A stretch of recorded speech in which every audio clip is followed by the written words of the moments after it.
Hi friends, ఈ video నచ్చినట్లయితే like చేయండి, సబ్స్క్రైబ్ చేయండి.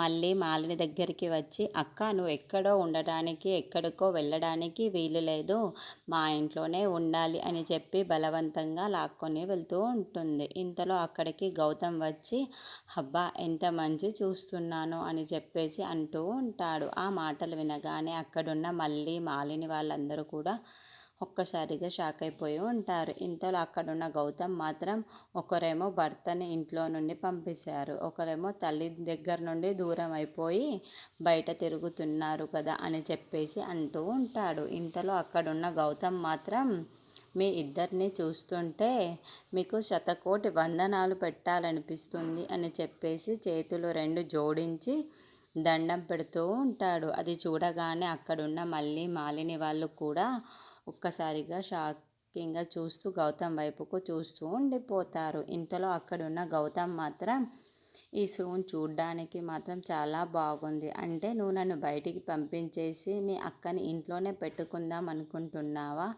ఇక నుండి నేను కూడా ఏంటో చూపిస్తాను. నన్ను ఎలాగో ఇంట్లో రానివ్వవో నేను చూస్తాను.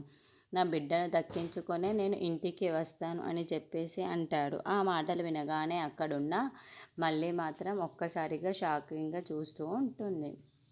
నా బిడ్డ కోసం నేను న్యాయ పోరాటం చేస్తాను. నేను నా బిడ్డని ఎలాగైనా దక్కించుకుంటాను. మీ అక్కకి ఇచ్చేదే లేదు అని చెప్పేసి అంటాడు. ఆ మాటలు వినగానే అక్కడున్న మాలిని మాత్రం ఒక్కసారిగా షాకింగ్గా చూస్తూ ఉంటుంది. ఏంటి గౌతమ్ ఇలా మాట్లాడుతున్నాడు అని చెప్పేసి అనుకుంటుంది. ఇంతలో అక్కడున్న గౌతమ్ మాత్రం నా కొడుకుని నా కూతుర్నో దక్కించుకొనే మళ్ళీ మీకు కనిపిస్తాను అని చెప్పేసి అక్కడి నుండి వెళ్ళిపోతూ ఉంటాడు.